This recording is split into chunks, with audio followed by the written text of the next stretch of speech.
Hello there, good evening, and welcome to News Night here on Metro Television. My name is Desmond Okreku. In the next 1 hour, we've got stories, both local, international, also business news, entertainment coming up, and we're streaming live on Facebook at Metro TV Ghana and also live on DSTV channel 277. Thank you for joining us.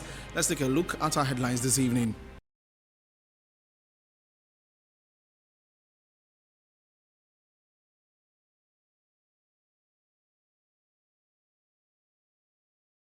And over 1,000 Nigerians have been repatriated to their home country as part of government's effort to get beggars off the street. We'll talk about that in this bulletin.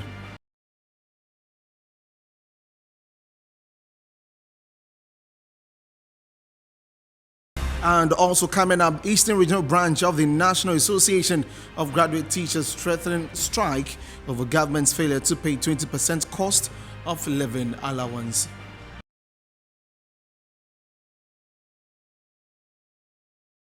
And Vice President Dr. Mahamudu Bawumia among high-profile personalities who thronged the Teshinungwa residence of the executive chairman of the Jospon Group to commiserate with him as he marks 1 week of his father's demise. And in business, Traders Advocacy Group urges government to empower local industries to enable them compete favorably.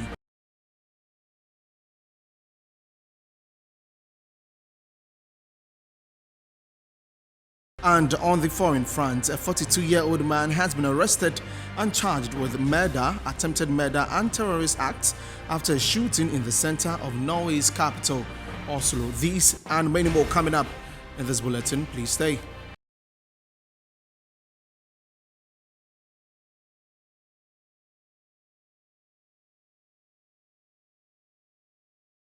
Let's now settle for the details. And to our first story, over 1,000 Nigerians have been repatriated by the government. This was disclosed by the Ministry of Gender, Children and Social Protection in a statement. Government says it forms part of its effort to get beggars off the street. It said the first batch of 550 Nigerians were repatriated on Tuesday, June 7, while the rest were sent on Wednesday, June 8. They include 300 men, 400 women, and 620 children. Meanwhile, the ministry is asking the general public to assist the government's effort at reducing child begging and streetism.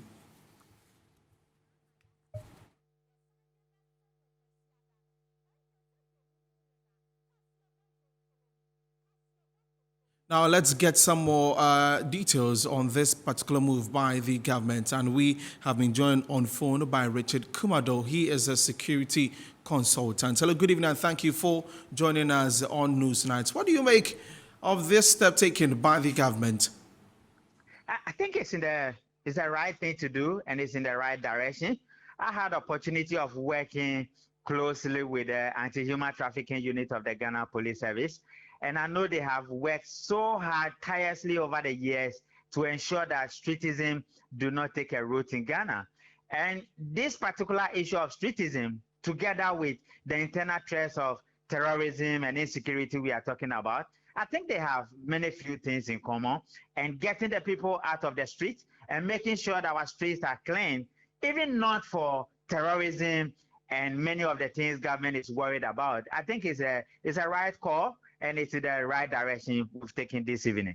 Well, would you say that the timing is right, looking at the fact that we have some terrorist situations in our neighboring, countries? Definitely, I would agree with government on this particular one. What we also need to do is to employ professionals who are experts in profiling so that we don't send them, and the next day we are having the same people here. And let's create a convergence criteria, and let's streamline those who come through our borders and those who are entertained here, because we are a sovereign nation. I think in that way, with these 3 steps, it will help government to clean up the street, to be able to know who has come, why they are coming here, and why we have allowed them to come. And going by their profile, it helps government to be able to touch base in relation to crimes and who is capable of committing whichever crime. And I think I agree largely with government on this particular one. Richard, they have been sent away to their countries, but how should the government make sure that we do not see them back into the country? Border control is important. Border security management is important. Dialogue with our neighboring countries is another area to explore. Then effective communication between the patrons or between the officers who work around making sure that citizens and many of these beggars we are seeing, not just the beggars, but many of the people who might want to engage in some other actions that could construe internal security is very important. And once we are able to establish these lines and work towards and make sure they are very effective, I think government will not have much problem dealing with those who come and those who are not supposed to come. Well, of course, we know that some are from other countries, but there are some also who are Ghanaians on the street. How should the government deal with those persons also?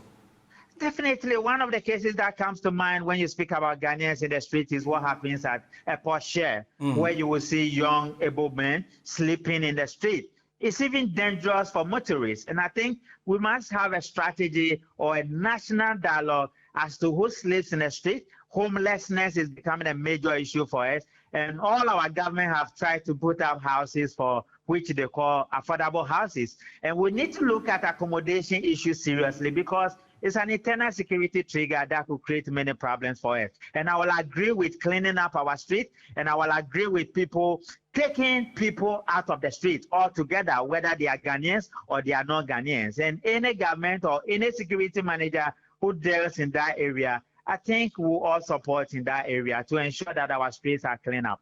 Okay.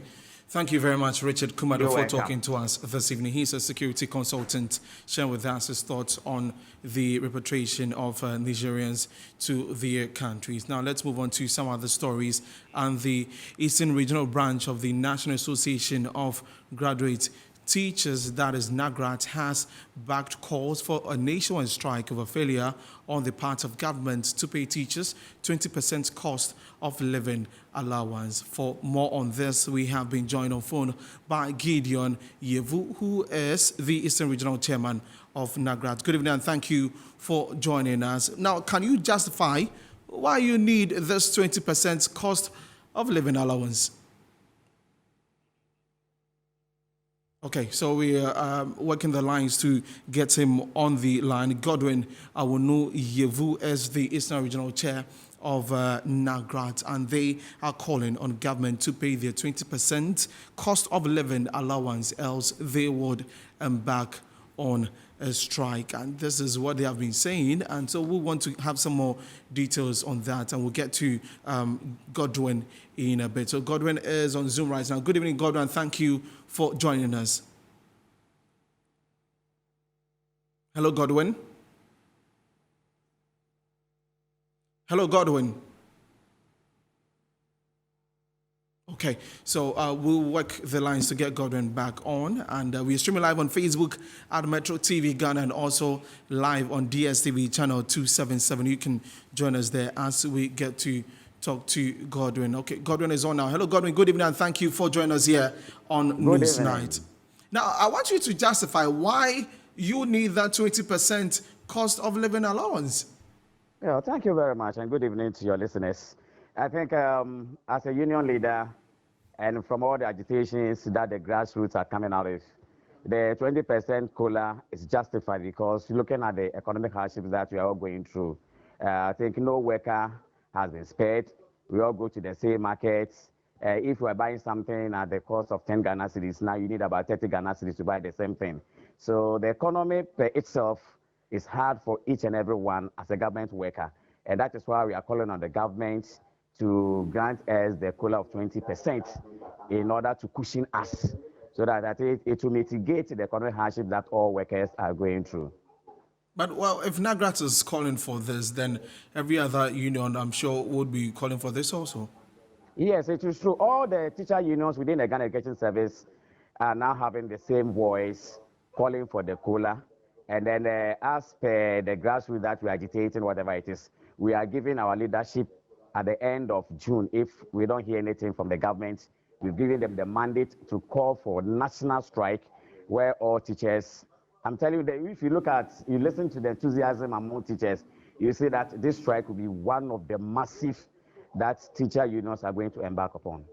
Godwin, at this point that the government has been pointing to the activities happening in Ukraine and Russia, talking about the effect that it has on the government and Ghana's economy, do you think this is a realistic, demand from NAGRAT? Oh, yes, why not? It's realistic because if you look at the continued increase in fuel prices, the rate at which costs of items are rocketing here and there. I think workers, we justified per NAGRAT agenda, we justify calling on government to grant us the COLA of 20%. And we know President Kufuor is a hearing president. That is why we are calling him to use his executive powers to cushion all workers with this COLA per whatever we are going through before we do the negotiation for next year, 2023 salary increase. What has so far been your engagement with government? Can you give us some feedback on that? It will surprise you. As at now, we've heard nothing from the ministry, we've heard nothing from Ghana Education Service, and that is why we are still drumming home our grievances, agitations to the government, so that at least they will listen and then call upon our leadership or the teacher union leadership, and then engage them before the end of June. But if at the end of June we don't hear anything from them, as we have already indicated, that we are giving the powers to our union leaders across the country to meet and have one voice, and then declare a nationwide strike, of which all teachers will abide by it. So June ends on Thursday, so you're saying Yes. that 1st July you'll be embarking on a strike? Not 1st July per se, but let me say that between the first week of July, we've given our leadership the mandate to specifically use a day out of it and then declare the nationwide strike. But I will not mention the date that they will do that. But it will be the first week of July, after the June ended. Well, some of your students are preparing to write their exams. Are you not concerned about them? Yes, my brother, we are all parents. That is why we sacrifice ourselves teaching these children from Form 1 up to Form 3. And they themselves are aware about the conditions that the teachers were in now. It is not that maybe because they are going to write examination, that is why we are agitating. But it's one of the tools that as unions we can use to drum home our demands. And it's rather unfortunate that it's going to coincide with the YC writing.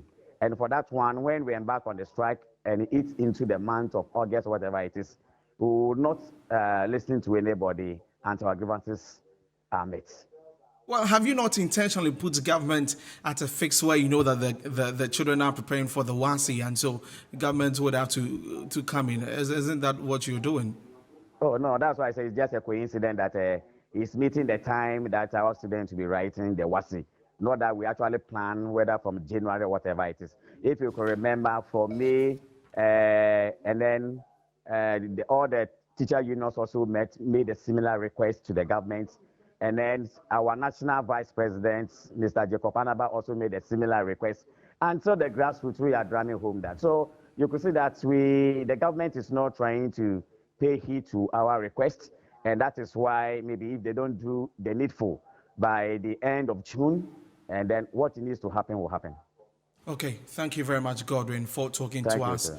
this evening. So Godwin Awono-Yevu is the Eastern Regional Chairman of NAGRAT. And let's do some other stories now. And the New Patriotic Party has released the results of aspiring officers who were vetted by its National Executive Elections Committee. 51 persons submitted their nomination papers before they made their appearance at the vetting committee. Let's now take a look at the list released by the party.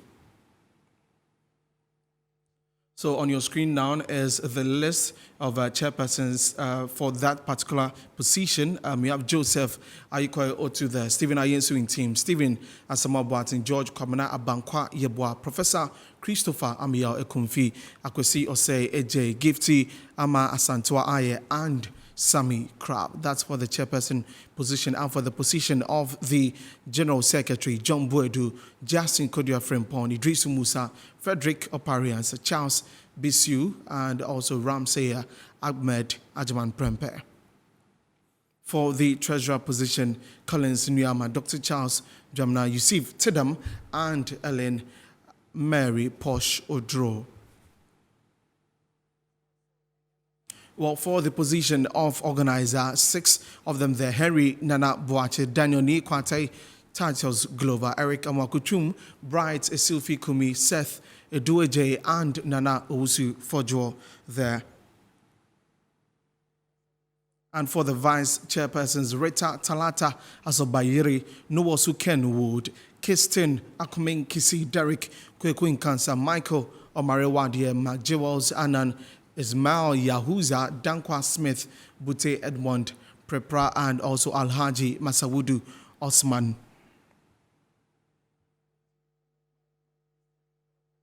And for the women's organizer, Kate Jimfoa, Ellen Amadaku, and also Hajia Sawudatu Said. And for the Nasara coordinator, Abdul Aziz Haruna Futa, Isaka Mwaza Kunata, Awal Mohammed, Suleimana Al Hassan Atakbo, Abdul Rahman Diallo, Haruna Ismail, and also Haruna Maiga. And for the position of the youth organizer, Abanga Fusani, Yakubu Salam Mohammed Mustafa, Prince Kamal Guma, and Michael Osei Boat in the final list there. So we are still working the lines to speak to the Director of Elections for the NPP for some more details on this. You're watching Newsnight here on Metro Television. We're taking a break. When we come back, we do some more stories. Please do stay.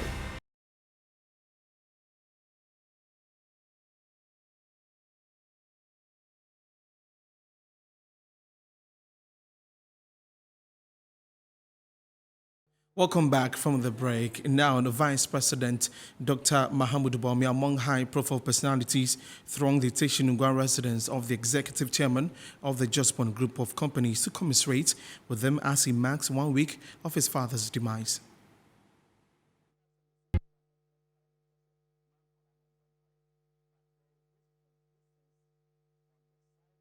Because then it just tells you that people really do appreciate what this man is doing in this country. And we are grateful to Ghanaians, to the general public, to the chiefs, the political parties, everybody, the pastors, Church of Pentecost, everybody, individuals. We have calls for people who are not able to join us.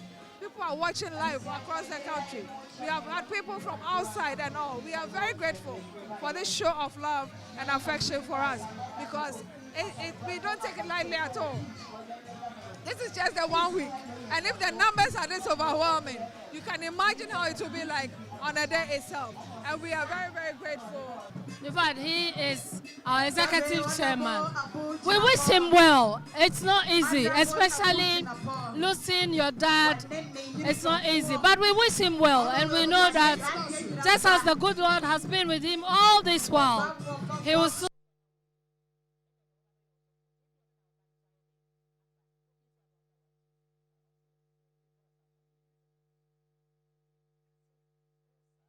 And our condolences to the executive chair of the Jospon Group of Companies. Now let's get back to our earlier story on the NPP, and we'll be speaking to the Director of Elections of the party, Evans Nimako, now for some more details on the elections. Good evening, sir, and thank you for joining us here on Newsnight. I beg your pardon.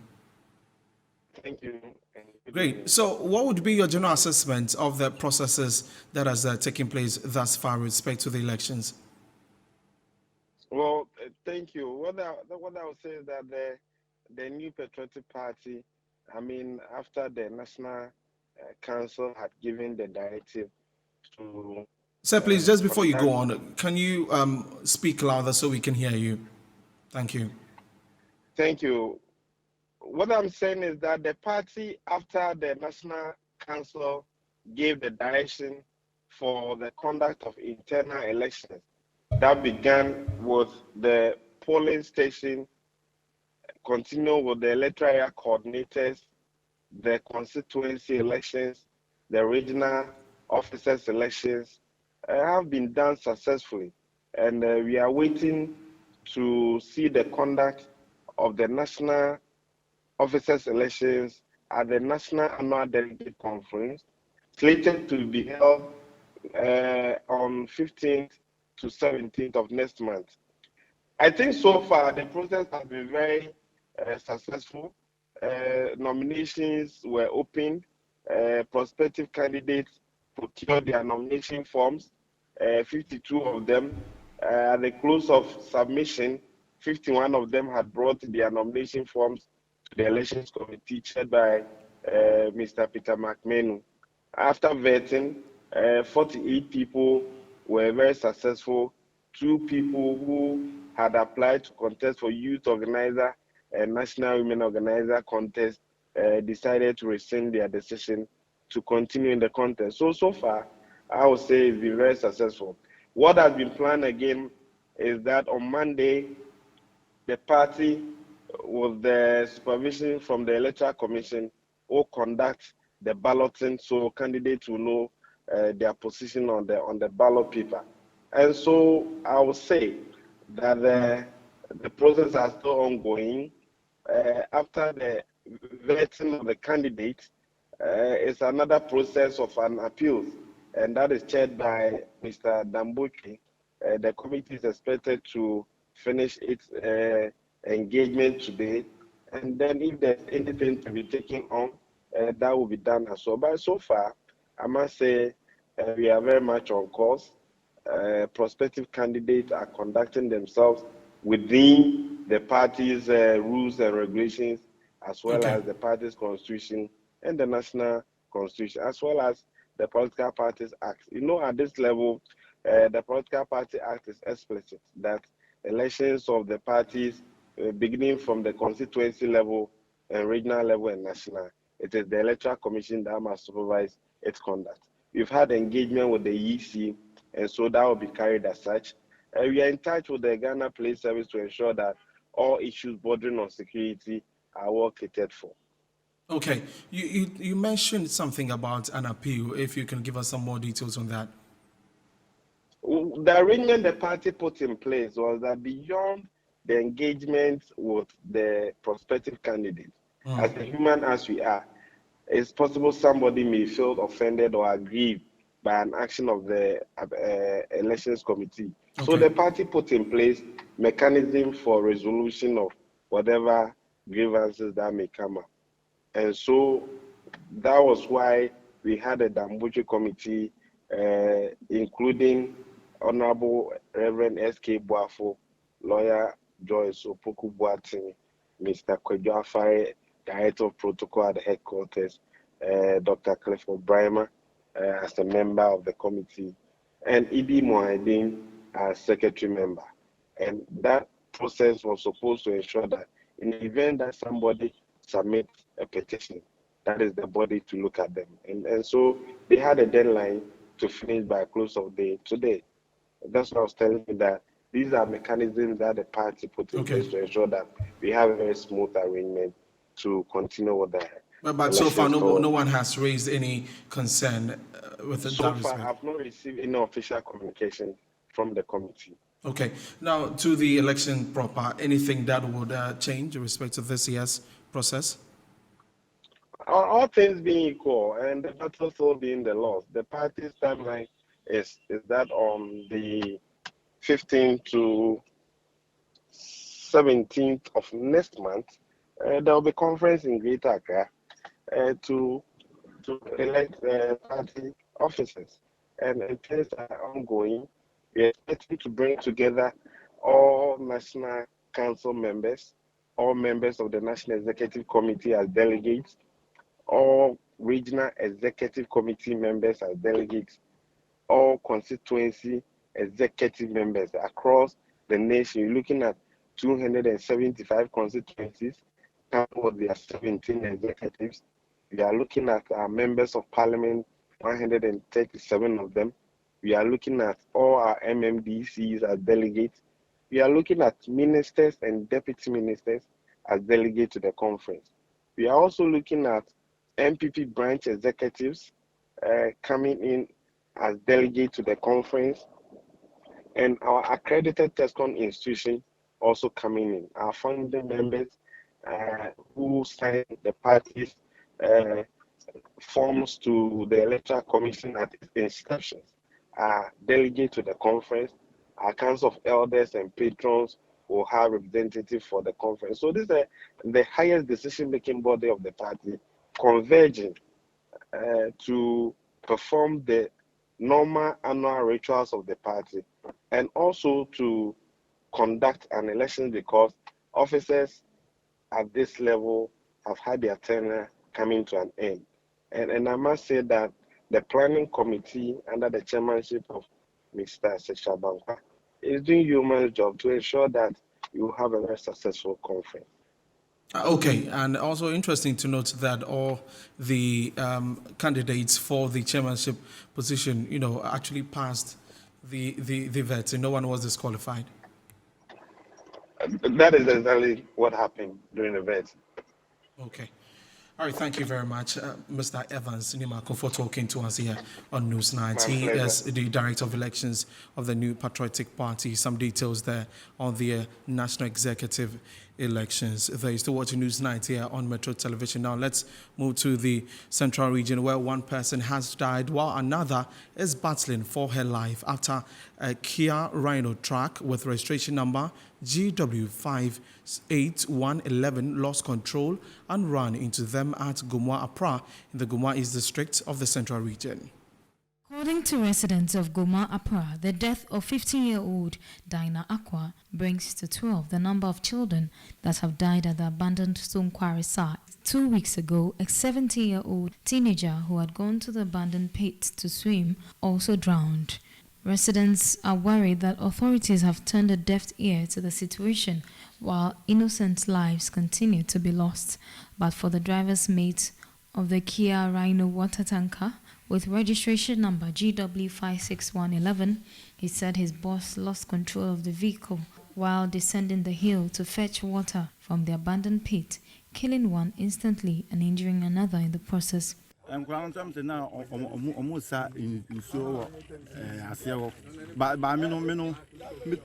The children were fetching water from the stream when I fell. I did not see them. So when the truck fell in the water, we were calling for help to get the truck out. We did not notice when the truck went that far and hitting the children in the process.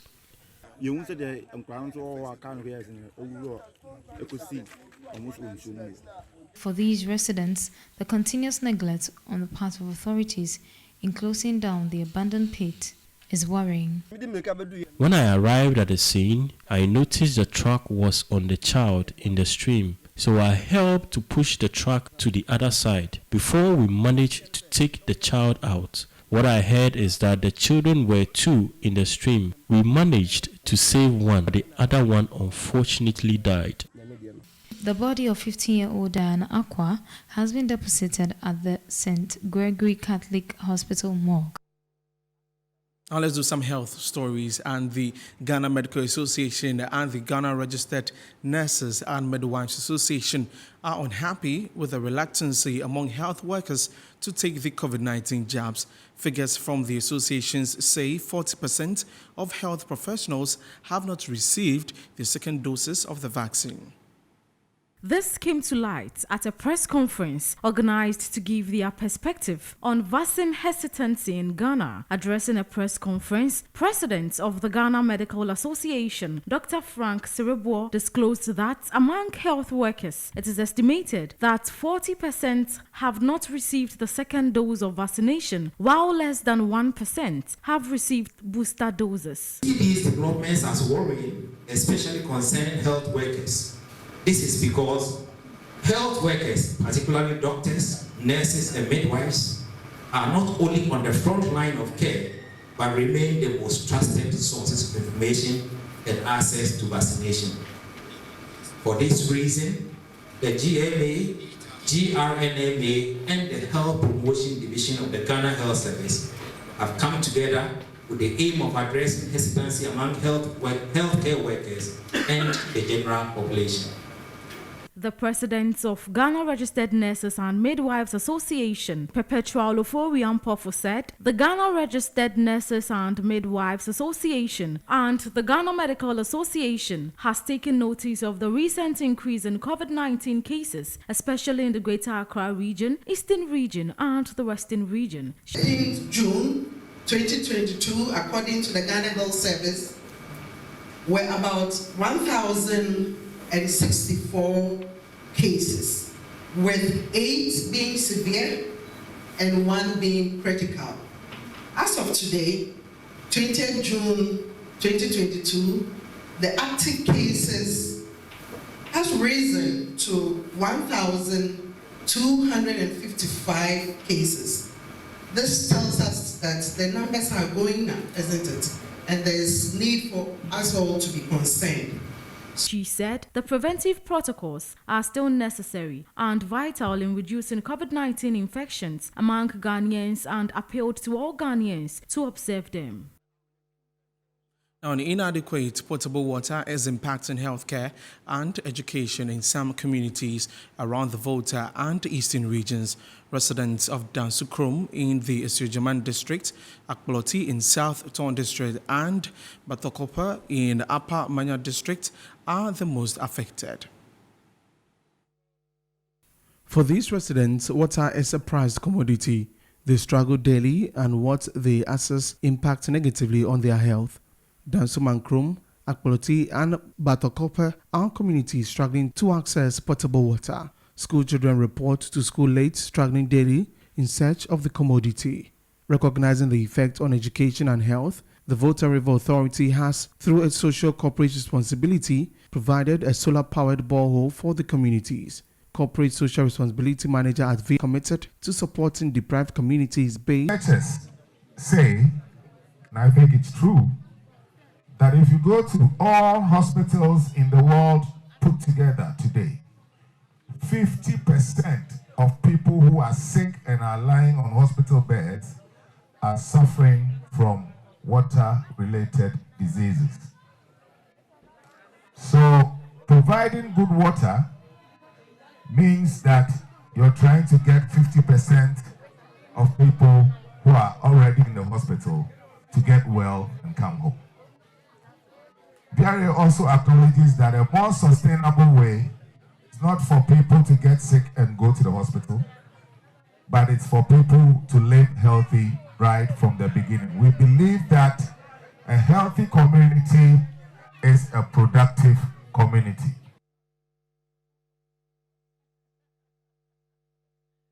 The district chief executive for Upper Manya, Joe Sam, said the provision of the facility will go a long way in improving healthcare. Of Upper Manya have yet another success story of the high support and solidarity between the Volta River Authority and the District Assembly, the international councils.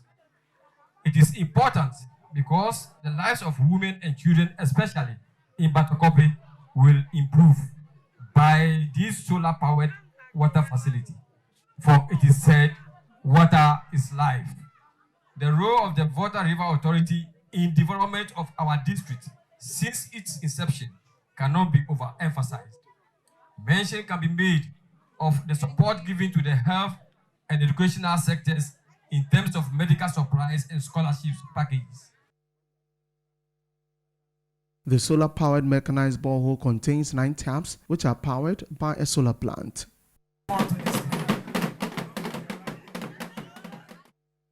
Well, away from that, officers of the Ghana Immigration Service have been admonished to invest wisely. The advice was given at a seminar organized to sensitize and help them plan towards a better retirement.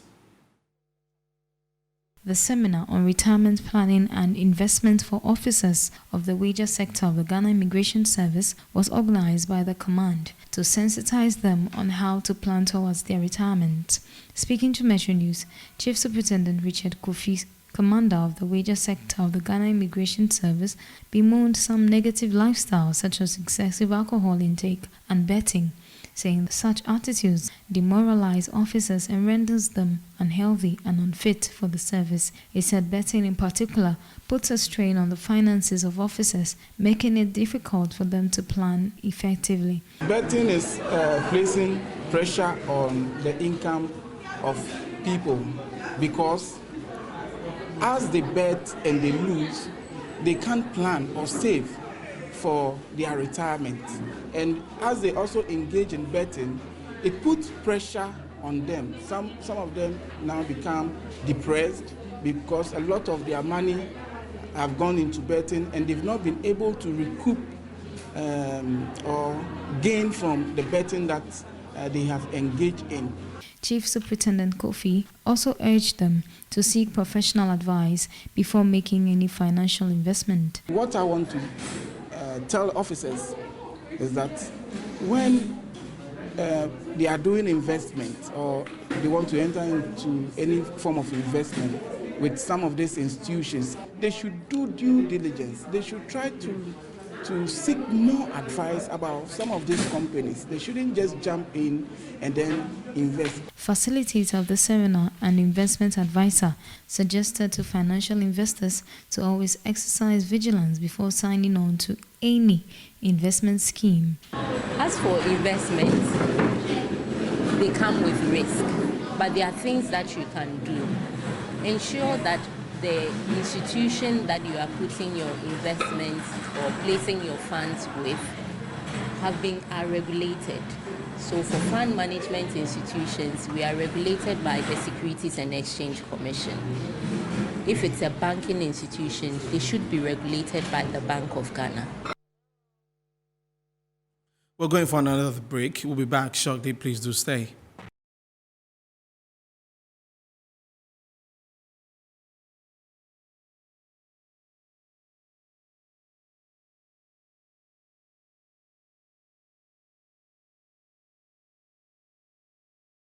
Thanks for staying with us. Now, the government spokesperson on the Governance and Security, Palgrave Boachi, says, despite the concern being raised by the minority about the finance minister's presentation on the COVID-19 expenditure, the government has managed the COVID-19 pandemic better than any country. He spoke earlier on Inside Pages.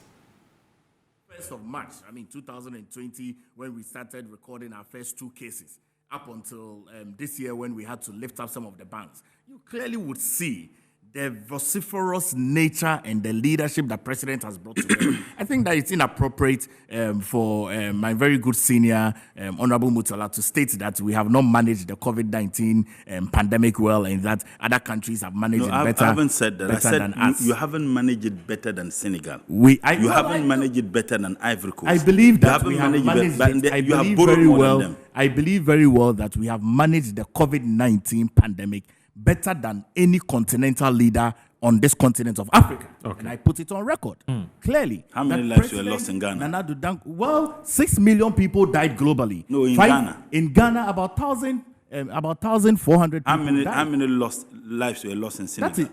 No, you see, what is the population of Senegal to the population of Ghana? Let's put these things, and let's not put things by family and all of those other things, that because he bears the Oforiatta name, for which reason he's still the finance minister. I think that the good people of this country have seen his work.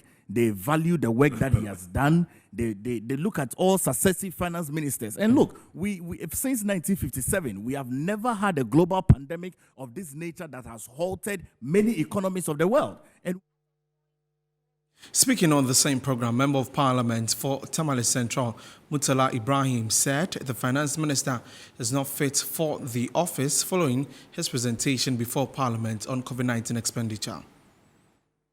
They should stop using the word free. It is unacceptable to continuously telling the people of this country that you gave them free water, free electricity. Moro, what is free? If you give me something today and you say it's free, and tomorrow I'm being asked to pay for it, do you have any moral justification to continuously use the word free to describe it? No, I'm asking you, be very honest. No, it cannot be free because I'm paying for it. Exactly. Yeah. As we sit today, we do not know whether we have paid for it or we are paying in excess. You gave people water, and at that time, my taps were not even flowing. So you didn't enjoy it? I didn't. In fact, I was buying water. That time, even the taps of that time, they were not. I was buying water. Many people were buying water. The other thing is that it was for some consumers, the electricity, not everybody. Lifeline. Lifeline. Today, whether you enjoyed it or not, you are being asked to pay for it. Is it fair? Up next, we do business news.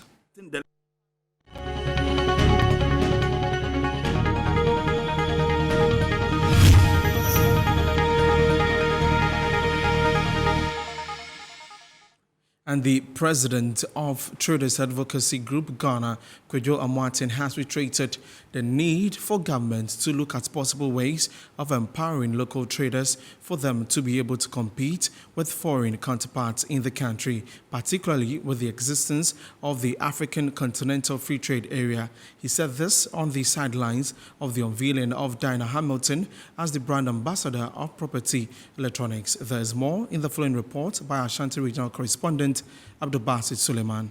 Property Electronics is a registered company in Ghana that deals in consumer electronics for homes, offices, churches, and others. The company prides itself in durable, affordable, and high-quality electronics such as fridges, freezers, air conditioners, irons, blenders, amongst others. Multiple award-winning Ghanaian gospel artist Dinah Hamilton was on Friday, June 24, unveiled as the brand ambassador for the electronics giant. The partnership, according to the officials of the company, would help promote the products as well as assist in various social responsibility programs as Dinah Hamilton takes over the ambassadorial position of the brand. Speaking at the ceremony, a representative of Property Electronics, Yvonne Osei, explained the rationale behind the choice of Dinah Hamilton as the brand ambassador. We are happy to have Mrs. Dinah Hamilton as our brand ambassador. She has a strong and solid, long-lasting brand, just like all property electronic devices. It is our fervent belief and expectation to have a long-lasting partnership with Mrs. Dinah Hamilton. The head of enterprise clients at Stanbic Bank, Eric Suri, entreated banks to partner private sectors so they would be able to grow their businesses and be the catalyst and engine of growth of the Ghanaian economy. These are the things that we wake up to see as a financial institution, to see businesses live some of the examples that you have lived and leave legacies and show what they are capable of doing. On his part, the president of Traders Advocacy Group Ghana, Kwadwo Amoateng, called on the government to empower local traders and companies to be able to flex their muscles with foreign counterparts and also appealed for tax holidays for Ghanaian companies. These are people that government need to support, and the One District, One Factory is a laudable idea, but such a brand, I think we will recommend it for local government, for Ghana Education Service to deal with them. Any product, air conditioning, fans, television, irons, washing machines, they have the capacity to supply every quantity that the government may need. An elated Dinah Hamilton, who spoke after the signing and exchange of agreement with Property Electronics, expressed her gratitude to God and the company and promised to deliver to the satisfaction of the brand. It's a joy, it's an honor, it's a privilege, it's an excitement for me. But then also I want to use that opportunity to tell everyone, those hearing me now, those that will hear me later, every Ghanaian, to take pride in what we have and use it so that one, it will make these companies grow, and then also you feel proud to be using something that is homegrown. Now, the board chairman of Intravenous Infusions, Isaac Osei, has called on government to pay attention to local industries and help them grow. This, he says, will help them manufacture products tailored for the country. Board Chair Isaac Osei was speaking after addressing shareholders at the company's annual general meeting in Accra. He said Intravenous Infusions is one of the few Ghanaian manufacturing firms that benefited from the government stimulus package aimed at reviving its operations. According to him, COVID-19 and the ongoing war between Russia and Ukraine has gravely affected global supply chains. However, the company is finding new ways of getting alternative supplies. COVID-19, Ukraine, war, you see, it's affected us adversely to the extent that the supply chain, is affected. It's impacted in such a way that you do not get the products at the time, your raw materials at the time that you need the products. So definitely it will affect us. Anything which makes us lose time, is not cost effective for us. So we have to start looking at other ways, finding other supplies, alternative suppliers, and all that. And we are working on it. And when you are shipping stuff from the Far East and even from Europe, now international transportation it's a different issue. It's very, very high. But we have tried to maintain, our prices because we want to serve the Ghanaian public. He added government should rather support local industries to thrive. This, according to him, will help address the issue of fake infusions in the country. It's still very, very expensive for us to bring these materials in at this time. At this time, anybody who is in manufacturing, it is very easy for people to go and buy products from outside and bring in. But with infusions, something which is going straight into your veins, into your body, we think that those local manufacturers are the ones who should be supported, not those who come in with infusions, with the rigid bottles, creating all kinds of problems with embolism and what have you. Those who are manufacturing with collapsible bags, those are the ones we should support. The board chair said the company will soon be manufacturing vaccines as part of the medium-term strategy.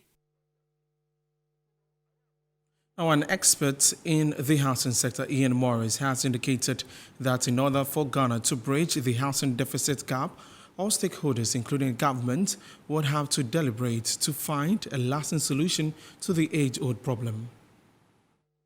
Data from the Ghana Statistical Service on housing in this country, the national housing deficit has reduced by 33% from a previous 2.8 million to 1.8 million in the last 50 years. This, according to the Statistical Service, points to possibly some interventions from the government and the private sector. Although this may come as comforting news, there's more that needs to be done to resolve the situation. Speaking to Metro News, Ian Morrison, the managing director of Trasaco, called for a collaborative effort to resolve the situation. I think it's not an issue that can be fixed by one company at all. It's a very large issue that we need to work together with all the stakeholders in the whole industry, and even outside. So we need government, we need the developers, we need the banks, and everyone needs to work together to get a product that is actually really affordable to the average Ghanaian. Not some $50,000, $100,000 houses, but houses that are down at $20,000, $25,000 with a plot that's expandable, that it can suit the needs of the people who are going to buy them and allow them to. And that's all for business. Up next is sports news.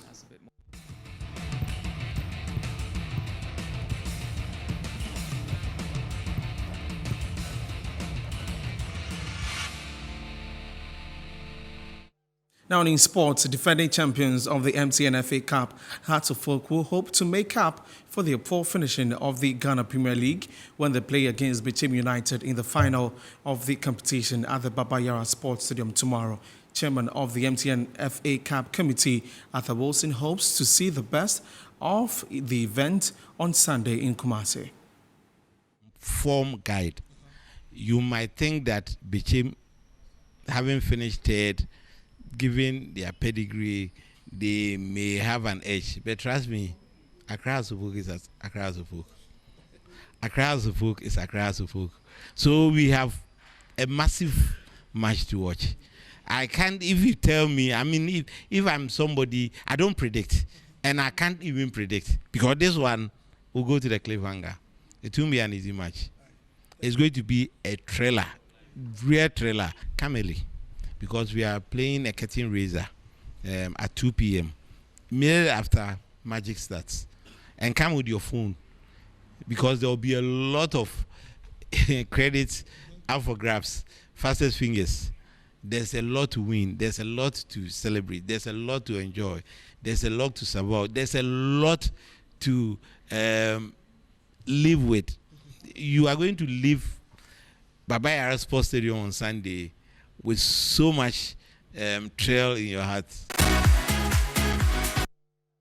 That's all for sports. Up next is entertainment news.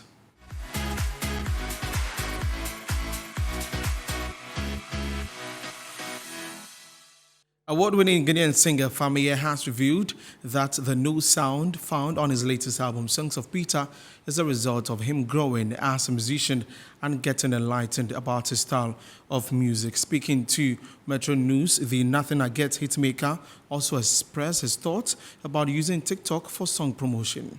My music has not been changed. I just found something better. that I can do with myself and my music, you understand? So, and I'm just growing. I'm not rebranding or, so you understand? So I have not changed personally, my lifestyle, nothing has changed. But I'm more enlightened about my music and my career and where I want to take my life and music career to. It's not just about today. You know, I think about tomorrow. So my album, you know, it be special, and it has a lot of reasons. And you know, go feel happy for it right now. If I catch Peter down, because right now you are talking to Peter, not Famille, you understand? And it will take time for people to understand who Peter is. Because Famille was way different, you know.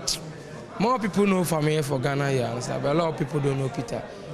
I stand to be corrected. Perhaps it's true, perhaps it's not true. Because for me, I think TikTok never told when you understand. It can't meet the music industry, and it could have been said in a nicer way, but it's cool. For me, I'm doing my thing with or without TikTok, and if they support, yeah, I'm grateful. Why not? Because it's a bonus. It will promote my brand and all of that. But yo, Juma. Now, the kingmakers of English Yamanfro are unhappy that the father of Shatta Wale, Charles Ni Akrama Mensah, is holding himself as a divisional chief in the area.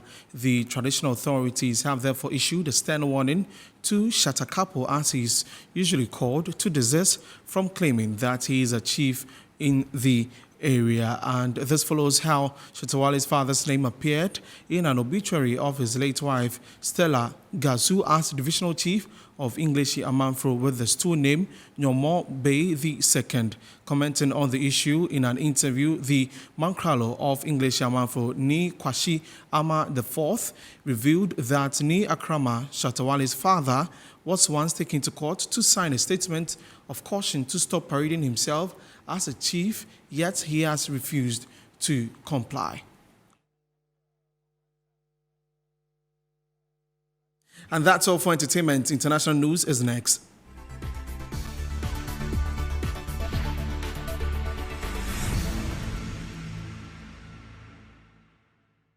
And in international news, a 42-year-old man has been arrested and charged with murder, attempted murder and terrorist acts after a shooting in the center of Norway's capital, Oslo. 2 people were killed and 21 injured, 10 of them seriously, in a busy nightlife district early on Saturday. And police said they consider the attack an act of extreme Islamist terrorism. The victims were shot in and outside the London pub, a popular LGBTQ+ venue, and near the Herr Nelson Jazz Club and another pub. And the shooting started at about 1:15 local time on Saturday. And also, eyewitnesses said the suspect took out a gun from his bag and started firing, forcing terrified people either throw themselves to the ground or flee.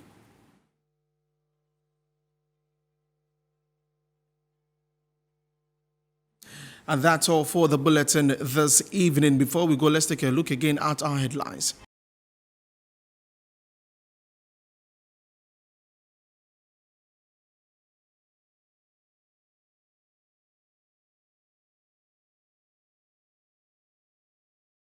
And over 1,000 Nigerians repatriated to their home country by Ghana's government as part of efforts to get beggars off the street. We brought you news on that.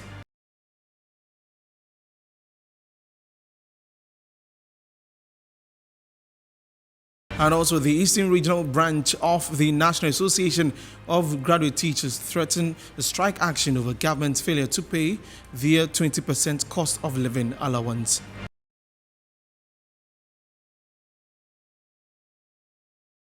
And the Vice President, Dr. Mahmoud Bawumia, among high-profile personalities today, thronged the Teshi Nongwa residence of the Executive Chairman of the Jospon Group of Companies to commiserate with him as he marked 1 week of his father's demise.